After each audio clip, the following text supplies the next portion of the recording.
crazy. What's up, nerds? My name is Cory Bergeron, and you are watching Cory Bergeron Recordings. I've been working at Pebble Studios for about a handful of years now, and the studio is equipped with an SSL AWS 900 console. This specific console happens to have the iconic G-Series bus compressor. It's also commonly referred to as the G-Bus. Now, I've used this outboard hardware compressor on a couple projects a couple years ago, and what I didn't like about it was the workflow around it. If I wanted to use this compressor, I would have to physically output my mix from Pro Tools through the hardware compressor and then back into Pro Tools, which was okay, but when it came to doing mix revisions, it made it a pain. I'd have to waste a lot of time waiting, listening back to the track as I was bouncing it in and out of the compressor, and whenever someone wanted to do a mix revision, even if it was just tweaking a guitar part, turning a guitar part up or down 1 dB, I would have to route the entire mix through the G-Bus and then back out.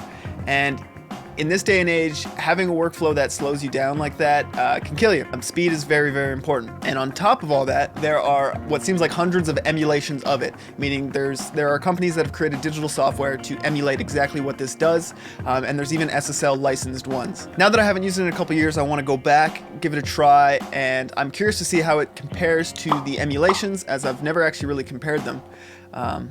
So that's what this video is going to be about. For those of you that don't know what bus compression is, or two-bus compression, or master bus compression, they're all synonyms. Basically, it is a compressor that you would use across your entire mix. So it's on your master fader, and your whole mix runs into it.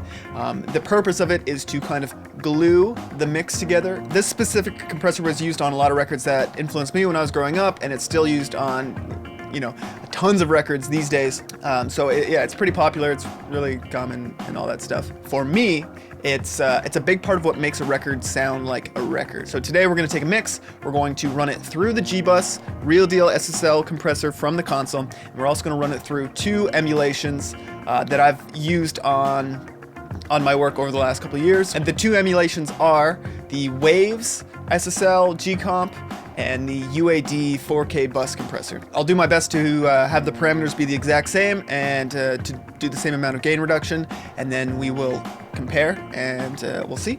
So I'm going to jump into Pro Tools now, and we will take it from there. So see you in Pro Tools land. Well, what's up? We are now in Pro Tools, and we have 4 stereo tracks, as you can see. So we have the original, we have the UAD 4K bus compressor bounce down, we have the Waves SSL compressor bounce down, and then we have the real deal G-Bus SSL analog comp from the SSL AWS 900. The hardware has been bounced down. Across all 4 compressors, the parameters are as follows. We have a 4:1 ratio, we have a 30 millisecond attack, we have a 0.1 second release, and then we have some makeup gain to compensate for the reduction and to make sure that all 4 tracks are outputting at the same volume, because we don't want any sort of volume trickery. I will also include a DROPBOX link below so you can listen and compare. Listening to it off of the YouTube video, the YouTube, encoding system or something, whatever, compresses it and manipulates the audio a little bit. Make sure that if you want to listen to the raw audio that you download it from the DROPBOX link, because if you're just streaming off the DROPBOX link, I find that DROPBOX manipulates it as well a little bit, and you lose a little bit of the quality. So let's listen to the tracks. Oh, actually, a quick little side note. If you're not used to hearing bus compression or hearing compression at all, if you're kind of new to the whole thing, the differences are probably going to be pretty subtle across the board. So listen to the kick drum and how it interacts with the track. Listen to the attack, meaning how snappy it is. Listen to how the guitars and everything kind of glue into the drums, and they kind of pump a little bit together. It feels a little less open and a little bit tighter. And yeah, I would also recommend to listen to it with studio monitors or headphones, basically whatever you can that isn't your phone, because again, the differences will be subtle, but nonetheless, let's listen to it. So this is going to be the original. This is with no bus compression, nothing on the master fader, just a stereo bounce of this song. All right, here's the original.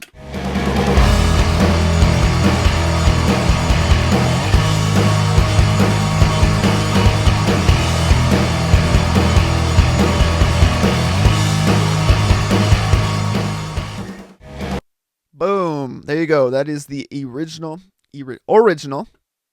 So with no compression. Now we're going to move on to the UAD version. All right, so this has compression on it.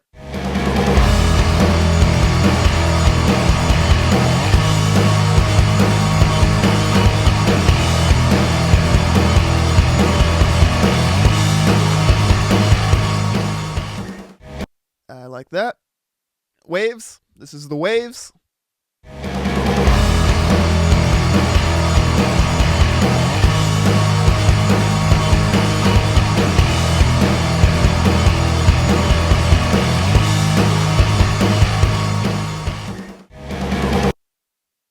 And here we go. We're going for the real deal analog compression. Here's the real deal SSL G-Bus off the AWS 900 console.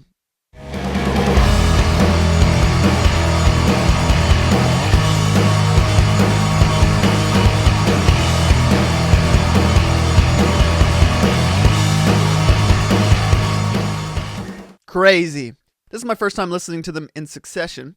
When I bounced them all down, I listened to the track, and I bounced them all down at Pebble, which has a slightly different, well, has a different monitoring system than what I have at home, and I was able to listen to it across a couple set of speakers, and listening to it in these headphones, the difference is a little less drastic, but I would say they are all pretty similar. There's some slight differences. I find the attack on the G-Bus to be a little punchier or snappier, just a little bit. Now I don't know if that's in my head, but I do like that. I like the UAD one a lot, and I also like the Waves one. But if I had to rank them, I would probably go. I have no issue using the G-Bus or the UAD one, and then I would probably use the Waves one second. But with that being said, this is like a super subtle difference to me. So I'm curious as to what you think about it, and I'm gonna hop out of Pro Tools here. And we will continue talking. So see you in like 5 seconds. Boo! So in conclusion, what did you hear? Which one did you like? Which one did you prefer? Did you even really hear a difference between them? Are they so subtly different that the difference is negligible? I'm curious as to what your thoughts are. Please let me know in the comments below. If you enjoyed this video, please leave a thumbs up. If you're interested in joining a Facebook group of offensively attractive music focused people, there's a link for that in the description. Join the community, start a conversation, and let's all learn together. We are currently on the road to 10 million subscribers. I think we're about halfway there, so I'd really appreciate it if you helped me along this journey. And yeah, join the community and hit that subscribe button and turn on those notifications. Thanks again for watching this video. I really appreciate it, and I will see you in the next one.